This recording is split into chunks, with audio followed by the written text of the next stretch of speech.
Great pleasure to be here. I'm excited particularly because we are in these exciting times where the fast pace of technology, innovation, AI gives us an unprecedented opportunity. And when I think about young generation, about students, I think this is unprecedented time where students can, in just a few years, learn new skills, adapt to technology, but then harness it to actually solve world problems in a way that was not possible before. So each and every one of you has the opportunity to actually make a difference in just a few years by actually, but how to do that is changing over time. So I'm going to talk a little bit about accelerating AI research, breakthroughs to real-world impact. And let me start, by the way, really exciting announcement that we had at Google just last week. We had the Gemini 3, which is our latest model, large language model, and it has all these, I think, very, improvements on benchmarks that we're all very proud of.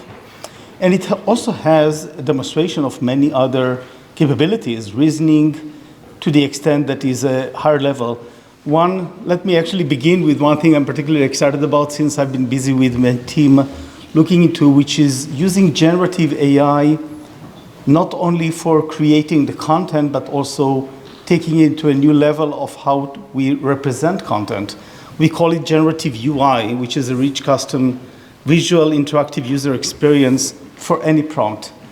And what we really are at a point where we can actually use AI to instantly generate the experience. So for example, do I need to hold that? Okay.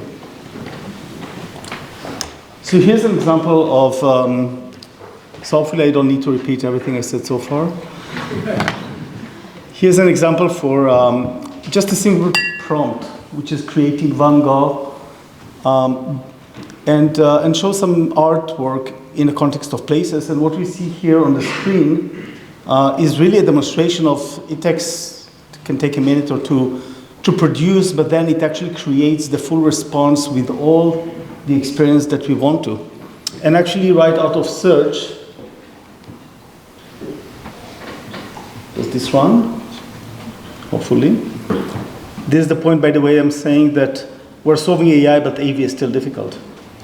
So even out of search, you can ask a question such as showing basketball and how it relates to shooting, how it relates shooting a basketball into a quadratic equation, right? I mean, think about the connection between mathematics and the real world, which obviously I think is one of the ways for us to actually look into how to improve learning and how to inspire children.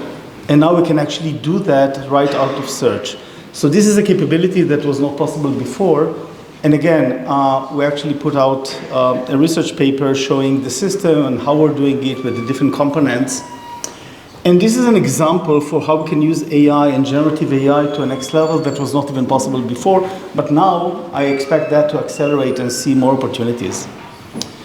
When we think about generative AI, which is obviously one of the transformative technologies that we are seeing today, and presumably everybody here is trying and using one of the AI technologies and chatbots and whatnot. Obviously, from a research perspective, there's still a lot of work to be doing. For example, efficiency, factuality. When chatbots just started, obviously one of the big problems was hallucinations. Still a problem to some extent, even though a lesser one. So it's an ongoing work on how to do them more efficient. Multilinguality, and I'm sure that you have experienced the change and sometimes gaps between different languages. And how to have the right data. So just to give a kind of a sense of some of the research opportunities and the work that are doing, the notion of factuality, which is something I really paid a lot of attention to with my team. Research we started back in 2021 in collaboration with universities showed how we can actually tackle the problem of what we call consistency. We actually put a benchmark band in 2022 and improved consistently improving factuality research. In fact, putting out what we call the facts benchmark out there so we can actually keep testing factuality of large language models. And there's still a lot of work, so now we're looking into multimodality, we put out images, we put videos in response. I mean, think about the Van Gogh kind of example. How do we actually make sure that AI is not just inventing new images, because it can?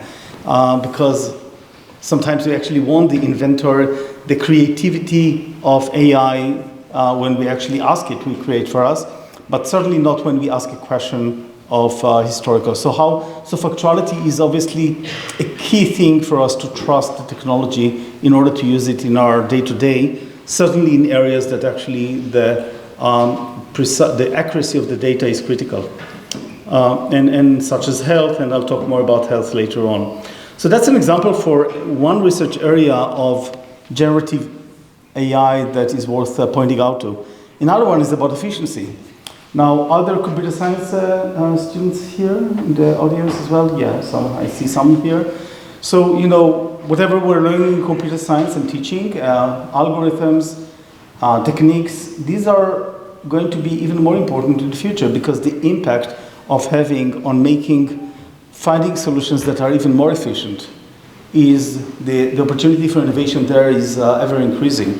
Here's an example. A couple of years ago, we came up with this algorithm called speculative decoding that what we showed is that we can actually take and have an inference. Inference is the process where you're generating the next token or the next word that eventually actually produces the content that we show in the result of a question. How to do that actually more efficiently by a technique that the basic technique is observation, that in many cases you don't need the best model in order to produce the next token, what we call the next guess. So we looked into the question, can we actually use a simpler model, what we call a draft model, to produce all those guesses, but then take those results and check them, test them in parallel with what we call the best model. That's why it's called speculative decoding. What we showed is actually you can provably do that in a way that doesn't compromise accuracy at all. So think about a process where you have an expert asking kind of an apprentice or an intern to produce result, and their role is to check, and whenever they see that it requires more work, they actually do this extra work. Assuming we have enough of production of effectively the work by the intern, then you can actually move faster. That's essentially what it does. So this achieves actually a factor of 2 of speed, efficiency, energy on this computation, which is pretty significant. And by now, this has been actually there are over 1,000 different papers actually cited, working with hundreds of different organizations actually improving the efficiency of LLMs, large language models, and so forth. So that's an example, and again, I think there's an opportunity. The real question is, how do we going to get to times X, 10X, 100X efficiency on large language models?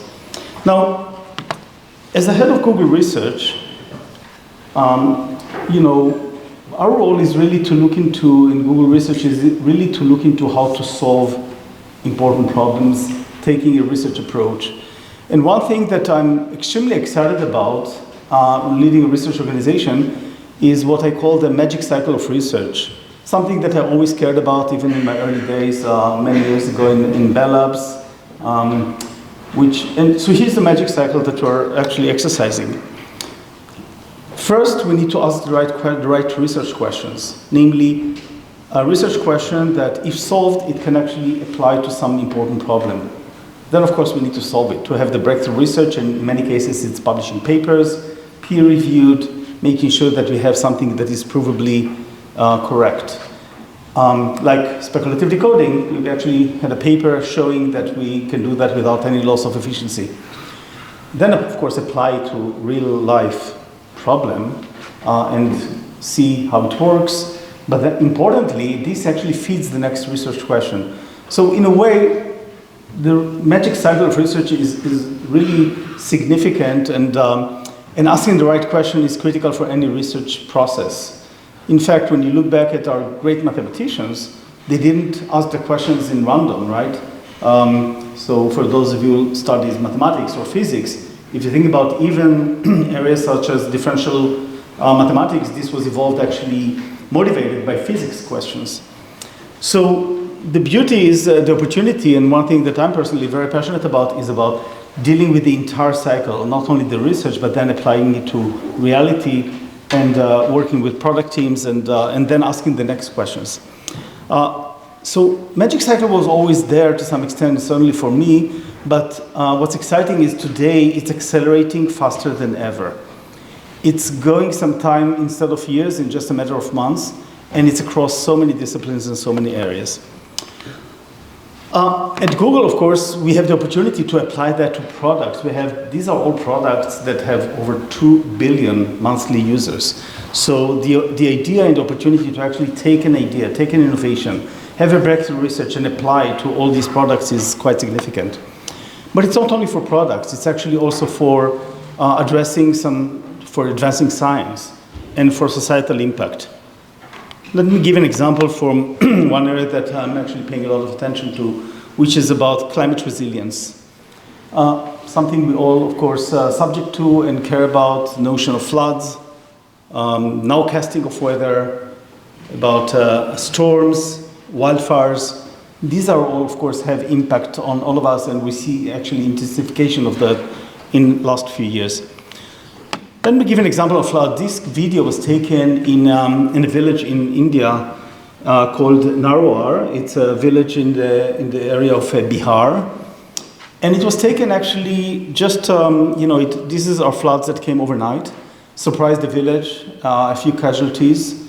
There could be more if not for 3 young boys who actually rescued, many of them overnight. I actually visited that place just a couple of days after this happened, overseeing the aftermath of that, seeing actually the stranded villagers. The question really was, how can we actually avoid such surprises? Because floods kill thousands of people every year. And they have, they're impacting millions of people, they have billions in economic damages. And really the way to help is actually have predictions. Now, when I started looking at that, and I was visiting there, this was around 2018, the question was, can we help predict floods? And when I asked experts, the answer I got was pretty much consistent. This is too difficult. Too many variables. There's no way we can effectively actually predict floods and give warning in a way that is going to be sufficiently high confidence, because you cannot just cry wolf, otherwise people are going to ignore it. Anyway, we started the pilot to see if we can do anything with machine learning and cloud. And in fact, after having a small kind of initial promising results, we even published a paper in NeurIP's workshop in 2018 with the hypothesis that with machine learning and the cloud, we might be able to actually scale prediction that could be useful. And this is actually where we started this magic cycle of building a pilot in India, working with the Indian government or for authorities, actually putting out there some, on the phone prediction that was covering about 1 million people, getting more in research, working actually with academic researchers, expanding the pilot, going to covering more of all of the Bihar, later all of India and Bangladesh, then actually building a system, then actually finding out that this is all good in India and Bangladesh. They actually have a lot of data. We can actually train the machine learning models pretty well. What do we do in the rest of the world? What do we do in Africa, where there are many countries actually that have very little data? So we actually built up a global hydrologic model and in fact published a paper in Nature about how a global hydrologic model can actually learn from various places and apply to other places, something we call transfer learning, expanded it to more countries, and eventually we actually now have all this information, also a system called Flood Hub that is now covering 150 countries, covering 2 billion people for significant flood, river and flood events. These are river and floods that the flood is because the river kind of overboards. So again, this is a big impact. This is already saving lives. And still a lot of research questions because, we haven't solved yet flash floods, urban floods, coastal floods. We're working on to see what we can do more progress on that. But it's an example of taking a problem that just a few years ago was considered difficult or impossible, and applying research and bringing it to reality and bringing it to a place that actually it can actually have a lot of impact. And similarly, a lot of progress on nowcasting, on cyclone, on storms, on wildfires, where we're making a lot of progress on that as well. And again, the progress is made by driving the research, publishing papers, looking into how to apply the research, build the systems, and have the cycle and have the impact, and of course, importantly, have partnerships. So we're partnering, for example, with the World Meteorological Organization, and I've been there a couple of years ago in kind of a meeting. We actually got a few countries to be pilot countries to look how to use floods. In fact, we had just a few weeks ago, or a few months ago, we had the government of Nigeria applying, using API to our flood hub in order to use the prediction to send money to villages ahead of the flood in what we call anticipatory action. And if you think about it, if somebody is getting their funds before floods to actually evacuate, that's actually going to keep people safe and also be very economically viable approach to actually address a crisis. So these are some progress that we did with research and with using AI, using cloud technologies, and partnership, and of course collaboration with both academia and many organizations. And we have many other models that we've built over the years about satellite imagery, about models for predictions, about what we call population dynamics, models that actually show where people are, where they're moving statistically, and of course many other data sources. At some point we ask ourselves, can we actually bring all these models together and get even bigger value? So for example, can I ask a question such that, in fact, when I have a coming storm, really what I want to is to ask the question, what are the vulnerable communities that are going to be impacted by that? What actions can I take? Where should I send funds in order for them to evacuate? What do I know about evacuation routes? And can I actually have AI and systems and technology support such questions in a more effective way?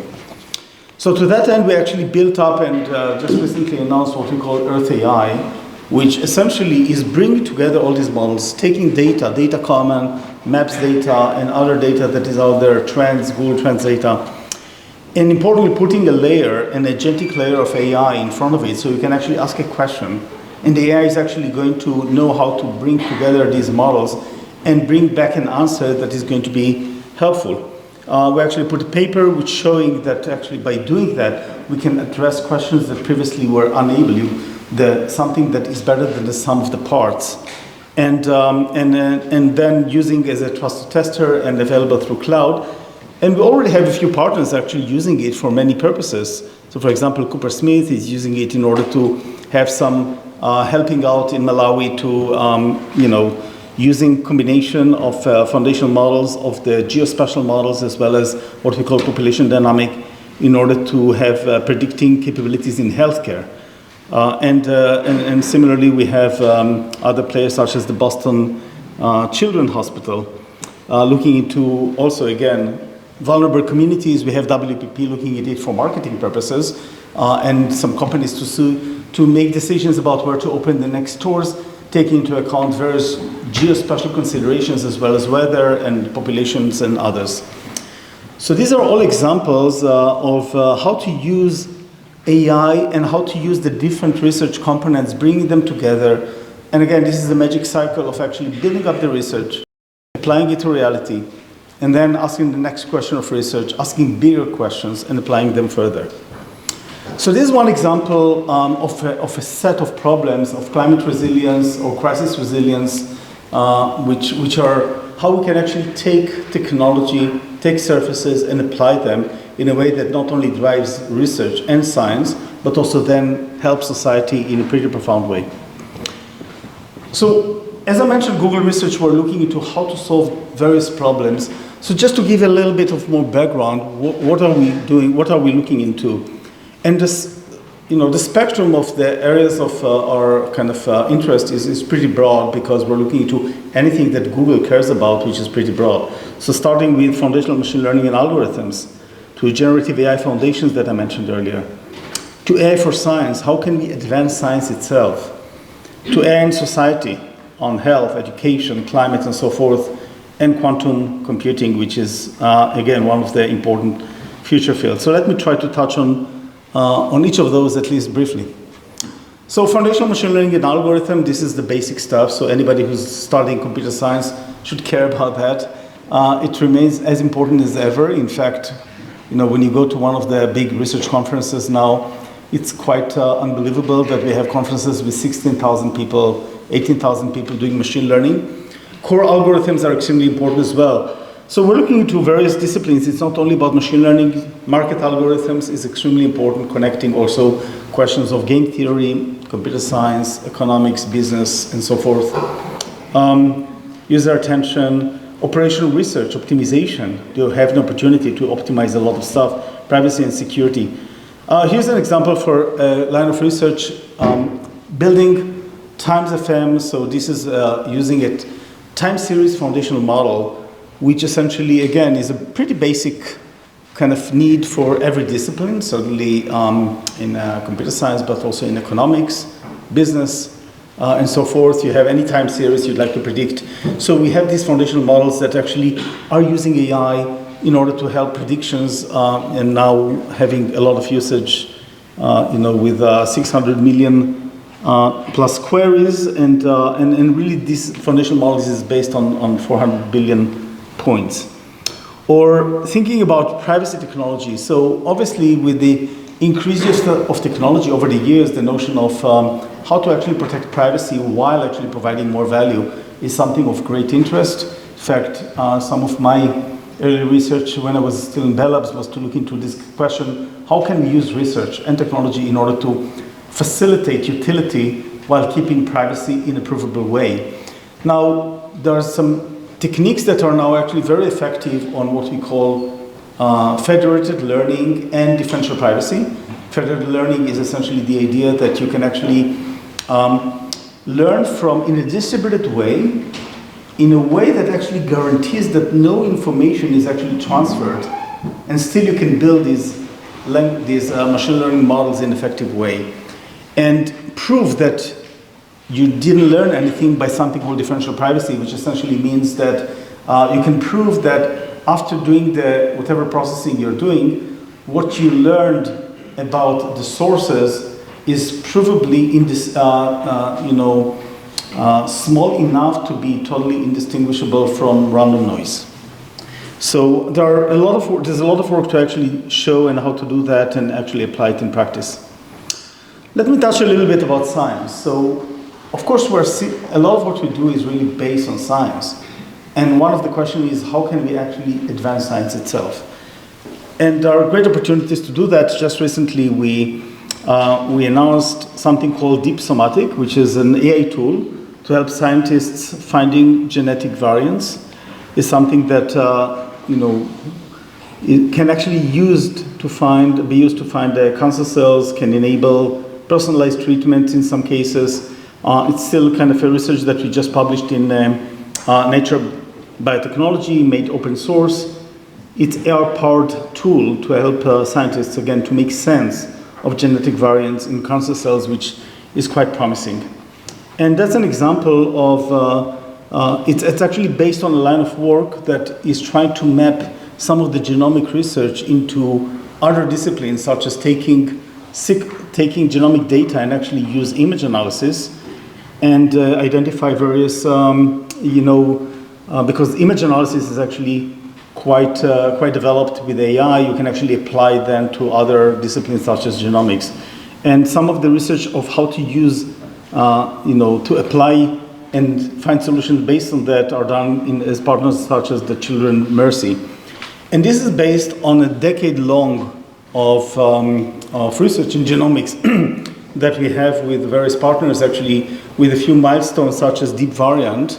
This was the first instance where actually we had the observation that you can actually map genomics data into images and apply machine learning, in order to get some insights, to something called deep consensus, deep polisher, and now deep somatic. So this is an example for advancing genomics research. Another example that is worth pointing out, a recent announcement, is something that we called cell-to-sentence. And here the question, this actually came out by a discussion that we have of some of our engineers and scientists with researchers at Yale universities, identifying that you can actually take cell information, cell analysis, and do a mapping into language. Because in many cases, the information that you're looking into in biology research is really encoding, right? It's essentially a language.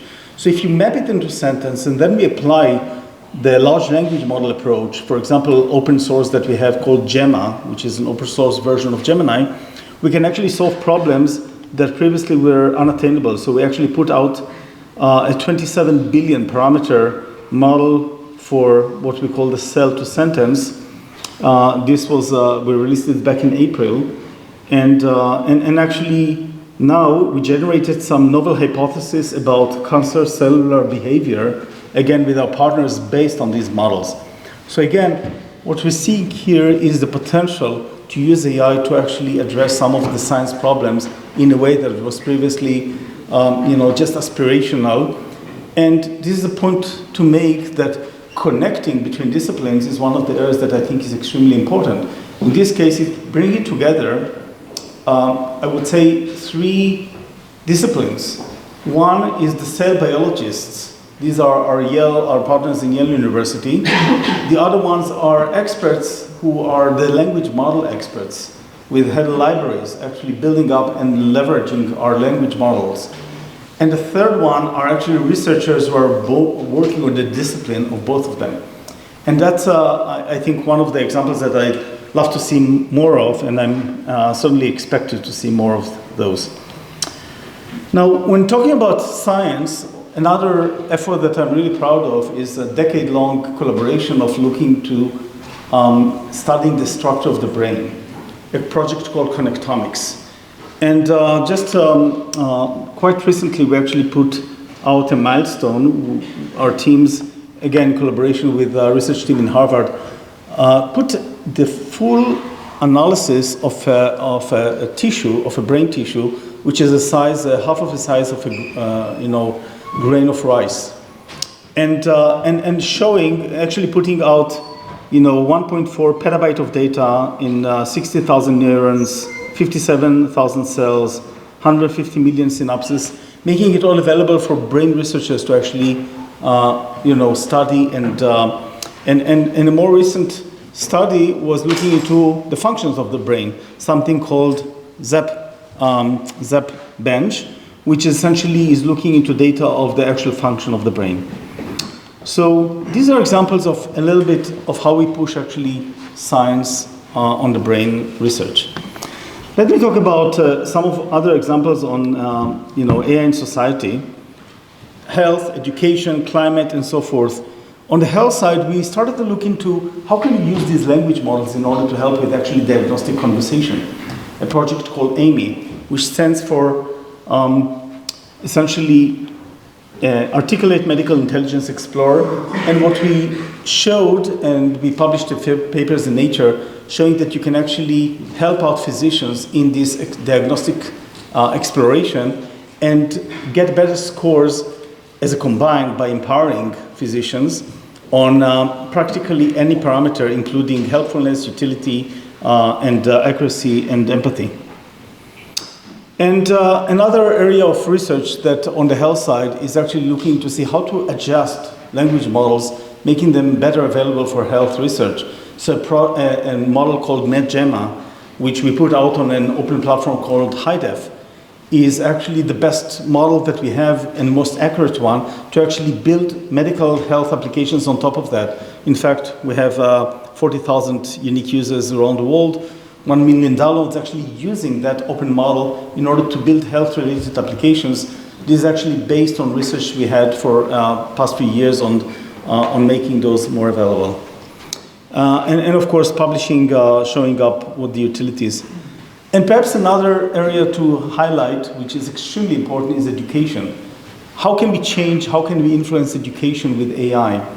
So one question we posed was, can we actually adjust the language models in order to be better suited for education tasks, such as quizzes and so forth, putting out something that we called LearnLM, Learn Language Model, and showing, actually doing some studies showing that you can actually build on that some education capabilities. In fact, this is now available as part of Gemini, And we have some many research groups and as well as startups actually building on that, or looking into and in fact in the study that we have in Accra, I was visiting there a few months ago. We're looking into how to have third-party applications developing on top of that, helping out with assessments to teachers and seeing the utility of that and actually measuring that. So we have some progress on that. In fact, we recently published kind of position paper of how we're thinking about AI for education, which is one of the areas that are more important than anything else, I think, to have impact. Briefly about quantum computing, which is a defining area for the future. It's an effort that we have in our Santa Barbara lab for quite some time. You see, I was there, there's a picture there in 2018, and we have an amazing team there. Actually, on the picture there, you can see Michel Devoret. This is a picture taken when we had a conversation back in March, and Michel was just recognized with the Nobel Prize for Physics, along with John Martinez, who was also in our quantum lab previously, and with John Clark from Berkeley. Their Nobel Prize is about research, breakthrough research they did in the 80s. And in fact, a lot of what we do today in quantum is based on that kind of early research. And again, this is an example for a magic cycle, which is much longer term, right? But a lot of what we do today is actually based on their pioneering work. And now quantum computing, of course, goes a long way from the 80s, their work, obviously before that with Feynman. In the 90s, we had Peter Shor publishing his groundbreaking work on quantum for factoring. In fact, Peter was, his office was just across mine in Bell Labs when I was there right after my PhD, and I still remember his seminar talk about that. We established our quantum lab in 2012, and just last year had a breakthrough milestone with our Willow chip, which actually showed for the first time this quantum advantage of taking a problem that we showed on a classic computer would take 10 septillion years, that's one with 25 zeros, under 5 minutes on the Willow chip, and importantly making progress on quantum error correction. And just a few weeks ago, we actually had another important announcement and a paper in Nature, in the cover on Nature, called the quantum echo algorithm, which is the first verifiable quantum advantage. Verifiable in the sense that it's actually solving a problem that is both practical, but also can be verified with other means, showing advantage which was 30,000 faster than classical. So again, it's still early days for quantum, but certainly we anticipate that in 5 years or so we're going to see real-world applications of quantum that can actually have impact on many disciplines. Drug design, understanding molecules, energy. It's not going to solve all known problems, to be clear, but it's going to actually generate new opportunities for many areas that today are out of reach. Let me close with one perhaps of the most exciting opportunities that we have with AI, which is actually using AI to help accelerate scientific discovery itself. And here's an example of something that we've been working on. A few months, actually last year, we put out a system that we called AI Co-Scientist. What is AI Co-Scientist? AI Co-Scientist is really asking the question, can we actually use AI as a tool to help scientists with their exploration? To that end, we actually put out a system that is called Used AI Agents to do, so a researcher can pose a question, and the AI agents can do then literature search, create a hypothesis, can create many hypotheses, then try to validate them to the extent possible, compare to whatever literature which is out there, or suggest experiments. In the future, perhaps help run some of these experiments, and today to get some feedback from the experiments run, to rank those hypotheses. And the question we posed, can we do actually something useful with that?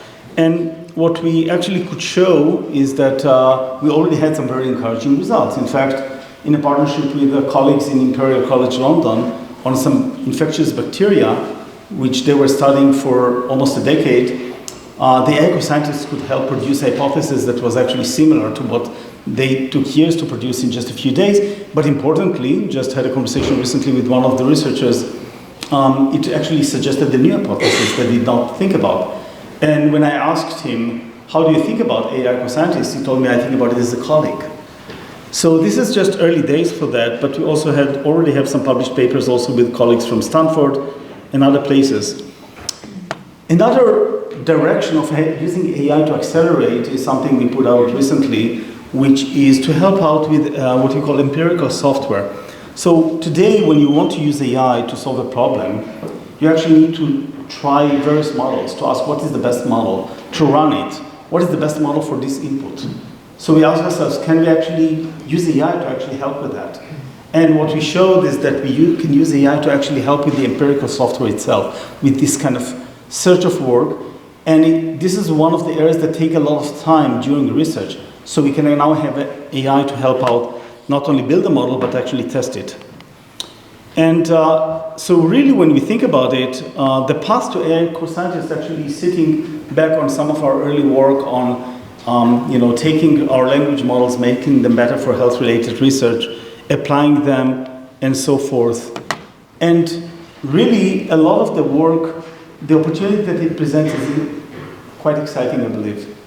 Now, much of what I spoke about today are work that we're doing together in a pretty broad sense. So obviously, within Google, we have the opportunity to work across teams in a very effective way, coming in various disciplines, working with academic researchers, certainly on the biomedical stuff, on many others, but even on factuality, our first paper was in collaboration with academic on the foundational questions of how do we do text consistency and so forth. On floods, in fact, we have just had recently our 6th annual workshop called Flood Forecasting Meets Machine Learning, where we bring together experts from hydrology to and machine learning and so forth. So, and similarly, we're working with countries, with organizations, with NGOs. This is extremely important to actually work together with many. I'd like to actually close and leave you with 3 thoughts of why. The first one is why research is more exciting than ever on them. The first one is about accelerating the magic cycle. So I mentioned earlier about why I'm excited about the magic cycle itself, but when we think about it, it even keeps accelerating. Why is that? Because now we have stronger foundation models, Gemini 3 and similarly other foundation models out there in the industry are actually stronger than ever. You can actually use them to do more research. Second one is about having platforms. I mentioned earlier MedGemma is a platform where people can actually conduct development or research about medical information, and the fact that it's out there and available for others to build on is extremely important. The third one is about agentic tools such as AI co-scientists, such as the empirical software. They're actually accelerating scientific discovery, but they are also accelerating deployment to reality, right? So this is a first observation. The second thing is about the opportunity for a full stack approach. So one thing that enables us to actually move effectively and getting some good results is the fact that we're actually having the full stack, the infrastructure, the world-class research talent, the models, and the toolings that we have, and of course the opportunity to then apply them to products, which of course makes it very exciting to work with Google Research. And the third one, which is extremely important, as we're talking about AI and the future of AI and how it's going to impact, AI is going to impact every aspect of life. And there are many discussions and many, by the way, also risks. And we need to apply AI in a very responsible way. And we really care about it. In fact, Google was the first, one of the first companies to actually look into that in a serious way. And we published AI principles back in 2018. And also thinking about the implication on everything that we should do, how to do it in the right way. But there are also societal questions about AI. What is it going to mean in every discipline? What is it going to mean about university studies itself? I strongly believe that AI has the potential to be an amplifier for human ingenuity. It's going to empower teachers, healthcare workers, scientists, professionals, creators. Today, if you are a professor and you have your lab, you actually have an A lab helping you. In the future, every student is going to have their virtual lab helping them. A teacher is going to have their virtual assistants. A doctor is going to have their virtual helpers. An artist is going to have their own atelier, like Leonardo has had his own apprentices. Edison had his invention factory. So I think AI is going to play that role, but of course we need to adapt ourselves in order to make sure that we can actually leverage on that in a pretty significant way. And if done right, I believe that AI is going to be the ultimate amplifier for human ingenuity, which makes me really optimistic about the future. Thank you very much.